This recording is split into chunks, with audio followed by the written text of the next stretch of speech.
In this question, we are discussing another problem of dominance property. Previous जो हमने question किया था dominance property का था, उसके अंदर हम क्या करते थे, प्लेयर ए और प्लेयर बी की स्ट्रैटेजीज को डोमिनेट करते थे और डोमिनेट करके हमारी मैट्रिक्स क्या करते थे 1:1 या फिर हम कह सकते हैं कि 2:2 तक की मैट्रिक्स को रिड्यूस करने की कोशिश की जाती थी वहाँ पे।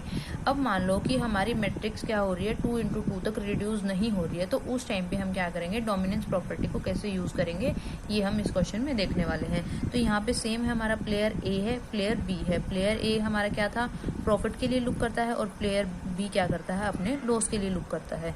तो देखेंगे यहाँ पे कि भाई हमने क्या करना है, सेम करना है कि जैसे हम लास्ट क्वेश्चन में किया था, स्ट्रेटजीज को डोमिनेट करते हैं तो ऐसे ही इसके अंदर करना है। सबसे पहले हम कंपैरिजन कर लेते हैं A1 एंड A2 का। सबसे पहले हम क्या कर रहे हैं, रो वाइज डोमिनेट कर रहे हैं, तो रो को क्या करते हैं, कंपेयर करते हैं A1 और A2 को। 3 and 3 इक्वल है, 2 and 4 ग्रेटर है, ठीक है जी।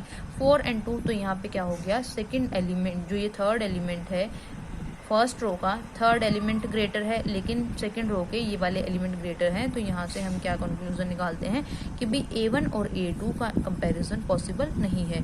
नेक्स्ट कंपैरिजन करते हैं A1 and A3। A1 and A3, 3 and 4 is greater, 2 and 2 equal है, 4 and 4 इक्वल है, 0 and 0 इक्वल है। अब बात आती है A1 एंड A3 की कि भाई हम क्या कर रहे हैं, A1 और A3 को कंपेयर करते हैं। तो A1 और A3 को जब कंपेयर कर रहे हैं तो 3 and 4 is greater, 2 and 2 equal है, 4 and 4 इक्वल है, 0 and 0 तो ये दोनों भी क्या है, इक्वल है। तो यहाँ पे क्या बताती है कि भाई A3 के सारे एलिमेंट क्या हैं, A1 से या तो ग्रेटर है या फिर A1 के इक्वल है। तो यहाँ पे क्या हुआ कि भाई A3 जो स्ट्रैटेजी है वो A1 को डोमिनेट कर रही है। तो यहाँ से क्या हो जाएगा, A1 डोमिनेट हो जाएगी। क्या हो गया, ये हमारा फर्स्ट डोमिनेशन हो गया, ठीक है। उसके बाद हम क्या कर लेते हैं, कॉलम वाइज, यानी कि बी अपनी कौन सी स्ट्रेटजी को डोमिनेट करेगा ये देख लेते हैं। सबसे पहले हम कंपेयर करते हैं B1 and B2। B1 and B2 को कंपेयर करते हैं तो 3 and 4 इज ग्रेटर, 4 and 2 यहाँ पे 4 ग्रेटर है, यानी कि जब हमने फर्स्ट एलिमेंट कंपेयर किया तो उसमें क्या है, B2 ग्रेटर है। लेकिन जब हम सेकेंड एलिमेंट को क्या करते हैं, कंपेयर करते हैं तो उस टाइम पे क्या आता है, B1 ग्रेटर होता है। तो इसलिए ये कंपैरिजन हमारा पॉसिबल नहीं है। ये वाला कंपैरिजन हो गया था, ये वाला कंपैरिजन पॉसिबल नहीं है। तो नेक्स्ट कंपैरिजन करते हैं B1 and B3। B1 and B3, 3 and 2, 3 greater है जी, 4 and 4 इक्वल है, 0 and 0 इक्वल है। तो सेम क्या हो रहा है कि B1 के एलिमेंट क्या है, B3 से या तो ग्रेटर है या फिर उसके इक्वल है। तो कंडीशन को फुलफिल कर रहा है ये। तो यहाँ पे हम क्या करेंगे, बी लॉस के लिए लुक कर रहा है, तो जहां से बी को मैक्सिमम लॉस हो रहा है वो उसको डोमिनेट कर देगा, यानी कि B3 स्ट्रैटेजी ने B1 को डोमिनेट कर दिया है। तो ये हमारा सेकंड डोमिनेशन हो गया। अब हमारे पास क्या बच गया है, 3 into 3 की मैट्रिक्स बच गई है। बी के पास भी 3 स्ट्रैटेजी है, ए के पास भी 3 स्ट्रैटेजी है। तो यहाँ से देखो, अब हम क्या करेंगे, रो वाइज कंपेयर कर लो, कॉलम वाइज कर लो या फिर रो वाइज कैसे भी कंपेयर कर लो, हमने फर्दर डोमिनेशन करना है। तो अब हम करते हैं A2 और A3 का comparison. A2 and A3, 2 and 4 is greater, 2 and 4 is greater. यहाँ से कंपैरिजन पॉसिबल नहीं है A2 और A3 का, क्योंकि इस रो के अंदर क्या है, ये एलिमेंट ग्रेटर है और सेकंड रो के अंदर ये एलिमेंट ग्रेटर है। तो यहाँ से कंपैरिजन पॉसिबल नहीं है। नेक्स्ट कंपैरिजन करते हैं A2 एंड A4 का। A2 and A4, 4 and 4 equal है जी, ठीक है। 2 and 0, 2 ग्रेटर है, तो यहाँ तक ठीक है। नेक्स्ट 4 and 8, यहाँ पे क्या हो गया, ये A4 जो है ये वाली ग्रेटर होगी। दो एलिमेंट, एक एलिमेंट इसका ग्रेटर, एक एलिमेंट लास्ट वाले का ग्रेटर। तो इससे ये क्या है, ये कंपैरिजन भी पॉसिबल नहीं है। तो बच गया क्या, A3 एंड A4। किस किस का कंपैरिजन किया हमने, A2 एंड A3 का कंपैरिजन किया, not possible. A2 and A4 का कंपैरिजन किया, वो भी पॉसिबल नहीं हुआ। अब बच गया हमारे पास A3 एंड A4, इनका कंपैरिजन करके देख लेते हैं। 2 and 4 is greater, 4 and 0, 4 is greater. तो सेम क्या हो गया, यहाँ पे भी वही सिचुएशन आ गई, तो इसका भी हम कंपैरिजन नहीं कर सकते हैं। कॉलम वाइज देख लेते हैं, B2 एंड B3 का कंपैरिजन कर लेते हैं। 4 and 2, 4 is greater, 2 and 4 is greater. तो comparison is not possible. Next आता है B3 and B4। B3 and B4, 2 and 4, 4 is greater, 4 and 0, 4 is greater। तो यहाँ पे भी क्या हो गया, फर्स्ट एलिमेंट इसका ग्रेटर है और सेकंड इसका ग्रेटर है, तो this comparison is also not possible. तो यहाँ से जब हम पूरी मैट्रिक्स को स्टडी करते हैं तो यहाँ से हमें क्या पता चलता है कि भी ये जो 3/3 की मैट्रिक्स है ये फर्दर रिड्यूस नहीं हो रही है बाय डोमिनेंस प्रॉपर्टी। तो इसके अंदर देखो हम अब क्या करेंगे, अब जब यहाँ से 3×3 की मैट्रिक्स फर्दर डोमिनेट नहीं होती है तो उस टाइम पे हम क्या करते हैं, हम जो एवरेज होते हैं, एवरेज लेते हैं हम जो हमारे कॉलम हैं उनका, या फिर रो वाइज जैसे भी हम कंपेयर कर रहे हैं तो उसी के अकॉर्डिंग हमने एवरेज लेना है। एक बार हम इसको अलग से लिख लेते हैं।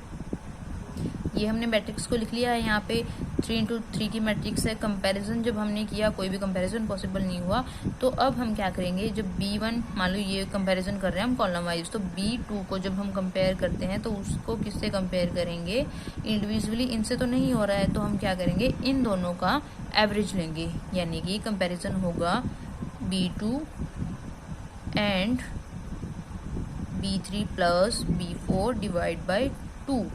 ठीक है, ये हमने क्यों लिया, इनका एवरेज हम क्यों करते हैं, ताकि इसका B2 के साथ कंपैरिजन किया जा सके। ऐसे ही हम रो वाइज भी कर सकते हैं कि भी A2 को हम कंपेयर करने के लिए क्या कर रहे हैं, इन दोनों का एवरेज ले लेते हैं। ठीक है, तो कैसे भी कर सकते हैं हम, तो पहले तो इन दोनों का ही कर लेते हैं। 2 + 4 डिवाइड बाई 2, 2 + 4 डिवाइड बाई 2, तो ये क्या आ जाएगा, 3 आ जाएगा। ठीक है, 4 + 0 डिवाइड बाई 2, ये एवरेज आ गया दोनों का 2। अब यहाँ पे 0 + 8 divide by 2 is equal to 4। तो हमारे पास मैट्रिक्स जो इन दोनों का एवरेज लेते हैं वो क्या आ गया, B3 एंड B4 का एवरेज 3, 2 एंड 4। तो अब हम क्या करेंगे, कंपेयर करेंगे B2 और इन दोनों के एवरेज को। तो देखो क्या है, यहाँ पे 4 है, यहाँ पे 3 है, तो 4 ग्रेटर है, यहाँ पे 2 है, यहाँ पे 2 है, तो इक्वल है, इक्वल वाला भी चलता है। यहाँ पे 4 है और यहाँ पे भी 4 है, तो ये भी इक्वल है। B ने क्या करना है, अपने मैक्सिमम लॉस को कट करना है, तो B को क्या हो रहा है, B2 डोमिनेट हो रही है इन दोनों के एवरेज से, यानी कि हम कह सकते हैं कि भाई इससे ये क्या कर रहा है, B2 को डोमिनेट कर रहा है, क्योंकि मैक्सिमम लॉस यहाँ से आ रहा है। ठीक है, तो ये हमारा क्या हो गया, थर्ड डोमिनेशन हो गया। अगर मान लो हमारा ये क्या है, ये वाला कॉलम कम आ रहा है और इसकी एलिमेंट क्या है, ज़्यादा है, तो उस टाइम पे हम इसको एलिमिनेट नहीं कर सकते हैं, क्योंकि ये क्या है, ये 2 का एवरेज है और ये इंडिविजुअल है। अगर इन दोनों का टोटल, इन दोनों का क्या आ गया, एवरेज ये आ रहा है और ये कम पड़ रहा है, तो उस टाइम पे हम क्या करेंगे, B3 को कंपेयर कर लेंगे इन दोनों के एवरेज से, या फिर B4 को कंपेयर कर लेंगे इन दोनों से। ऐसे हमने क्या करना है, एवरेज से कंपेयर करना है। लेकिन जिनका हमने एवरेज लिया है, जिन 2 स्ट्रेटजीज का हमने एवरेज लिया है, उनको डोमिनेट नहीं कर सकते। वो क्या करेंगी, वो जो एक रो या कॉलम बच जाती है उसको डोमिनेट करेगा। ठीक है, अब हमारे पास क्या बच गई, मैट्रिक्स B3 एंड B4, इसके पास 2 स्ट्रेटजी और A के पास 3, तो मैट्रिक्स बच गई हमारे पास 3×2। नंबर ऑफ रो 3 और नंबर ऑफ कॉलम इज 2।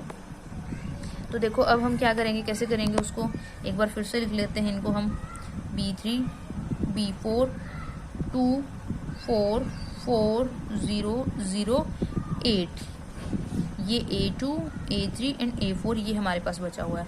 अब हम क्या करेंगे, वापस से A2 A3 A4 इनको कंपेयर करेंगे। अगर इनका सिंपली कंपैरिजन पॉसिबल है, मतलब वहाँ से डोमिनेट हो रहा है, तो अच्छी बात है। अगर नहीं हो रहा है तो जैसे हमने ऊपर किया है, एवरेज लिया है, तो सेम हम यहाँ पे करेंगे। तो देखो कैसे करेंगे, A2 और A3 को कंपेयर कर लेते हैं, 2 and 4, 4 is greater, 4 and 0, 4 is greater, तो यहाँ से इन दोनों का कंपैरिजन पॉसिबल नहीं है। नेक्स्ट A2 A4 का देखते हैं, ऐसे ही A3 और A4 का देखेंगे, तो किसी का भी कंपैरिजन पॉसिबल नहीं हो रहा है यहाँ पे। तो अब हम क्या करेंगे, हमने जैसे ऊपर एवरेज लिया था, सेम ऐसे ही हम यहाँ पे एवरेज लेंगे। किसको करेंगे, A2 के साथ कंपेयर करेंगे A3 + A4 divide by 2। A3 A4 यानी कि इन दोनों का टोटल करके 2 से डिवाइड कर देना है, वो क्या आ जाएगा, एवरेज आ जाएगा। तो एवरेज हम इनका नीचे लिख लेते हैं, 4 + 0 डिवाइड बाई 2, तो एवरेज कितना आ गया, यहाँ से हमारे पास 2 आ गया। 0 + 8 डिवाइड बाई 2, तो इसका एवरेज कितना आ गया, 4 आ गया। तो देखो 2 और 2 इक्वल है, 4 और 4 ये भी इक्वल है। अब डोमिनेट कौन सा होगा यहाँ पे, A2 हो गया या फिर इन दोनों में से होगा, इसमें से डोमिनेशन A2 का होगा। A2 का क्यों होगा, क्योंकि A2 क्या है, इंडिविजुअल है, और ये क्या है, ये 2 और 4 इन दोनों का एवरेज है, तो इसलिए हम यहाँ पे A2 का डोमिनेशन करेंगे। A2 का डोमिनेशन करने के बाद क्या बच जाता है हमारे पास, 2 इंटू 2 की मैट्रिक्स बच गई। क्या बच गई, 2 इंटू 2 की मैट्रिक्स। A3 के और A4 ये A की स्ट्रेटजी। B के पास क्या क्या बचा है, B3 एंड B4, 4 0 0 8। अब यहाँ पे क्या है, फर्दर डोमिनेशन नहीं हो रहा है, यहाँ पे हमारी क्या आ गई है, 2 इंटू 2 की मैट्रिक्स हो गई है। तो यहाँ पे हम सिंपली क्या कर सकते हैं, इसके ऊपर मैक्समीन मेथड अप्लाई कर सकते हैं। मैक्समीन कर लेते हैं एक बार इसके ऊपर, row minimum column maximum. Row minimum 4 and 0 0 minimum है, 0 एंड 8 0 मिनिमम है, मैक्सिमम यहाँ पे 4 है और यहाँ पे 8 है। तो यहाँ पे कोई भी शटल पॉइंट नहीं आ रहा है, तो इस क्वेश्चन को मैक्स मीन प्रिंसिपल से सॉल्व नहीं कर सकते हैं। तो अब हम क्या करेंगे, इसके अंदर इस मेथड को इस मैट्रिक्स को हम क्या करेंगे, ओड मेथड की हेल्प से सॉल्व करेंगे। ओड मेथड से कैसे करते हैं, यहीं पे कर लेते हैं। ओड मेथड के अंदर कैसे करते हैं, 4 - 0, तो वो हम कहाँ पे लिखते हैं, सेकंड के ओडमेंट में 4 - 0 करके हम यहाँ पे लिख रहे हैं, तो 4 ही आएगा। 0 - 8 तो -8 आएगा, लेकिन ओड मेथड के अंदर साइंस को इग्नोर किया जाता है, तो डायरेक्टली 8 आ जाएगा। 4 - 0 वो हम कहाँ पे लिखेंगे, इसके नीचे, यानी कि 4 0 - 8, तो यहाँ पे आ जाएगा इनको सॉल्व करके। तो अब देखो क्या आ गया, 8 + 4 12, 8 + 4 12, तो दोनों का टोटल, ओडमेंट्स का टोटल क्या आ रहा है, इक्वल आ रहा है। तो हम क्या कर सकते हैं, इसको ओड मेथड की हेल्प से सॉल्व कर सकते हैं। ओड मेथड की हेल्प से जब हमने सॉल्व किया तो प्रोबेबिलिटी क्या रहेंगी, A3 की प्रोबेबिलिटी निकालते हैं कि भाई ए प्लेयर A3 स्ट्रैटेजी को यूज़ करेगा। A3 का कितना है, 8 ओडमेंट है, A3 के सामने 8 और डिवाइड बाय टोटल 12, तो इसको जब हम कट करते हैं तो 2/3। A4 की क्या रहेगी, A4 के सामने क्या है, 4 है ओडमेंट में और डिवाइड बाय टोटल, तो A4 को यूज़ करने की क्या रहेगी प्रोबेबिलिटी, 1/3। ऐसे ही हम B की निकालेंगे। B के पास भी क्या बच गई, B3 है, B3 की प्रोबेबिलिटी क्या होगी, 8 डिवाइड बाय 12, 8 डिवाइड बाय 12, यानी कि सिंपली अगर हम बात करें तो 2/3। और B4 की क्या रहेगी, 4 divide by 12, 4 divide by 12 means 1/3। ये इनकी प्रोबेबिलिटी रहेगी। ए की जो बाकी स्ट्रेटजी बच गई, A1 और A2, तो उनकी प्रोबेबिलिटी होगी 0, क्योंकि उनको हमने ऑलरेडी डोमिनेट कर दिया है। ऐसे ही B1 एंड B2 को यूज़ करने की प्रोबेबिलिटी 0 होगी, क्योंकि उन दोनों को ऑलरेडी डोमिनेट हम कर चुके हैं। तो ऐसे हमने क्या करना है, एवरेज की हेल्प से, जैसे हमने यहाँ पे एवरेज करके क्या करना है, डोमिनेशन करना है। मैक्स मीन प्रिंसिपल अप्लाई करेंगे, अगर वहाँ से सॉल्व नहीं हो रहा तो हम क्या कर देंगे, ओड मेथड अप्लाई कर देंगे। ऐसे हमने फिर सिंपली ओड मेथड की हेल्प से प्रोबेबिलिटी निकाल देंगे और वैल्यू ऑफ गेम यहाँ से निकाल सकते हैं।